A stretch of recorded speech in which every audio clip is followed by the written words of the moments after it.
being serious. Yo! It's the Wild Wild West! Okay, so for today's lesson, we are going to go over what I call the Collette transport system. And this is going to be kind of an ambitious video.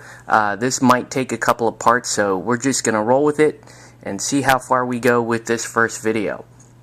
So anyway, the Collette transport system is interesting because there are so many different options with getting her around the board, getting other models around the board, and the different interactions that happen between models. So what I'm going to do is I'm going to start with the most basic interaction. And that interaction would be between a quote-unquote standard moving model like a performer and a mannequin. Now, the performer and the mannequin come together for a reason. Every time you get one, every time you buy a performer in your list, the mannequin will come with it. Now, the mannequin has an ability, a zero action called link, and that link action is not a new rule, but it is one of the, I'll say, one of the more simple interactions in the Collette Crew. So what link allows you to do is the model that you're in base-to-base contact with, after that model finishes its activation, makes a move action, or completes its activation, you may push your mannequin into contact with that model. Now, mannequins can only link to showgirls, so they're not like sorrows, and you can't really use that as a form of transportation. But essentially the way it works is, because the mannequin has companion, you can do this at the same time, or you can do it at another time. So you activate the mannequin, use its zero action to link, then you can either pass with the one action, or you can try and cast mirrors, and we'll get into spell casting later. But anyway, once the mannequin is done, you can move your showgirl, in this case the performer, any distance you want, and at the end of her activation, the mannequin will automatically snap into position in base-to-base contact with the showgirl. Okay, so we're going to switch gears here for a second and talk about the interaction of these two particular models, that being Cassandra and a Coryphee, or a Coryphee duet. So please note that anything I explain here regarding the Coryphee also applies to the Coryphee duet. Now, the Coryphee duet is incredibly fast, or the Coryphee by itself is pretty fast. It's an 8 move by itself, and it's a 9 move as a duet. 9 move plus fast, so it's incredibly fast. Now, the Coryphee is going to serve as, at least the way I run it, is it's going to serve as the main mobility, the main foot mobility of your Collette Crew because of its very quick base movement and the high number of zero actions and many other reasons. So, the main rule with the Coryphee or Cassandra, or the Coryphee and another Coryphee, is the 18-inch rule. They have a one action called Dance Partner, which allows a Cassandra or another Coryphee to move into base-to-base with a Coryphee that's somewhere else on the board. Now, the Coryphee duet can form if you do your dance partner and then dance together, then you make a duet. Cassandra is a little bit different because she can push to the Coryphee on her own. She can also switch with a Coryphee. Now, a single Coryphee and another Coryphee can do that with each other. They can actually switch, but you find yourself not really doing a whole lot of that because their real strength is in the duet. But it's important to note that most of the time you can switch or push with Cassandra. So couple that with Cassandra's confident ability, and what you would normally do, you want to get across the table, and I know this isn't to scale, so I'll put Cassandra back here. What you normally want to do is you move Cassandra her 6 inches before the game, then you would activate your Coryphee, or move up. You might form a Coryphee duet and move up again. But you want this distance to be no greater than 18 inches because by the time you activate Cassandra for the first time, then you can push her up into base-to-base contact with the Coryphee or the duet.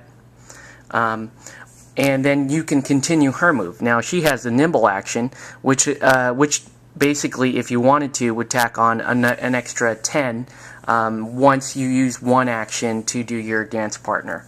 So that's an additional 10 movement in addition to the Coryphee's regular 8-inch movement, or 9-inch with duet, or 9-inch plus fast with duet.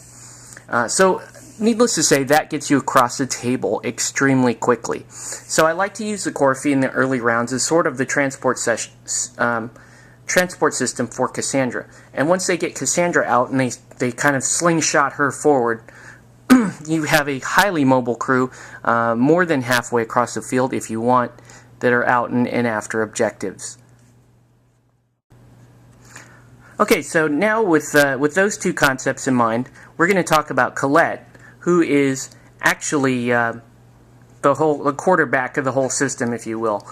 Colette is the master positioner due to a couple abilities, one being illusionist, and another being I forget the name of it, but the interaction with a mechanical dove. Now, Colette, what she can do is she has an ability called illusionist. It's a one action, and what that allows Colette to do is to swap places with any showgirl within 18 inches. So any showgirl, any of these types of models that I have here. Now, as a frame of reference, what that means is if you really want to spread things around and use misdirection against your opponent, you're going to want to swap Colette around through the course of a turn. Get in, get a killing blow, or go after something. Then maybe on the next activation you might switch with another model that might be in trouble. The other action I was talking about is if Colette has a dove within 3 inches. What Colette can do is she can sacrifice this dove and then swap places with any other showgirl within, I believe it's 12 or 18. But anyways, it's a pretty far distance. So Colette has a couple different ways of using illusionist. Another thing that Colette has for transporting, and this sometimes isn't really regarded as transporting, but it's actually a pretty cool trick, is to use a spell on one of her friendly minions to help get them across the table.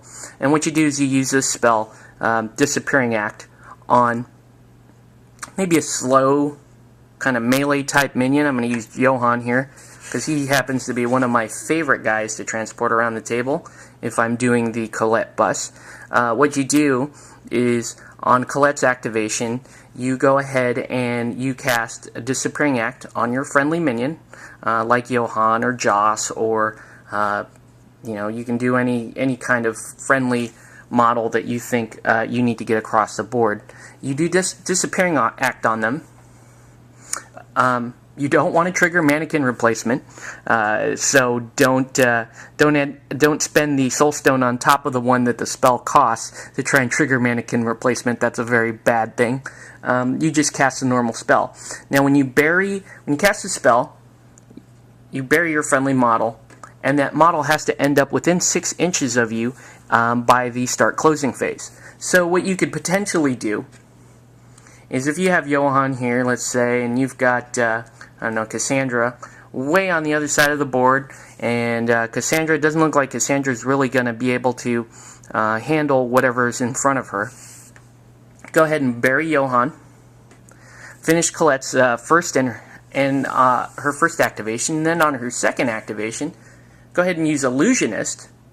Swap places with Cassandra, and Mr. Johann will show up unburied at the start closing phase. So now you have moved Johann an incredibly high potential amount. That would be 18 max plus 6 from Colette, which would be a 24-inch move. On a model like Johann, that is a blessing.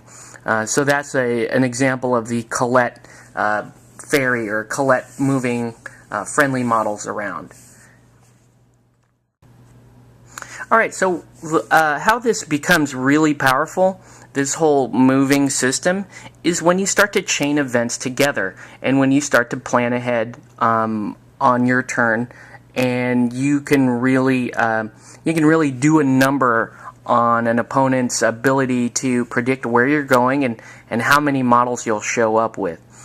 So here's the first example. I'll chain the events again. So again, the Coryphee moves up, uses its 18 inches. Cassandra may push up, then she may veer off, kind of slingshot off of that creature. Then you may have this mannequin linked to Colette. Colette goes ahead and she does Disappearing Act on Johann. She swaps with Cassandra, putting her clear across the board. And then you put Johann up at the end of at the start close. I'm sorry, not yet. Then the mannequin that's linked snaps back to Colette. Johann shows up 6 inches in front. And then if you wanted to, you could even on the next turn you swap back, or you can even have Cassandra do her dance partner with the Coryphee. So you could, in 2 turns, get your entire crew over, all the way, or at least more than halfway across the board. So that's one thing that you can do with this incredibly high amount of movement.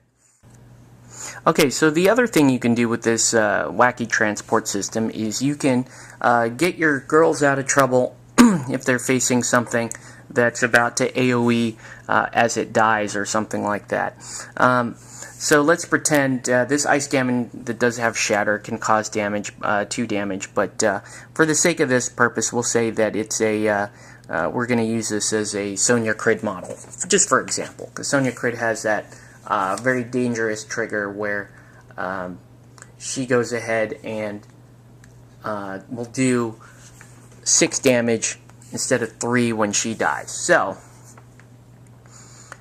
we do our normal activations. We send the Coryphee in. Coryphee starts to beat on the model. Then Cassandra's go. She goes ahead, dance partners up to the Coryphee duet or Coryphee, and starts beating on the model also.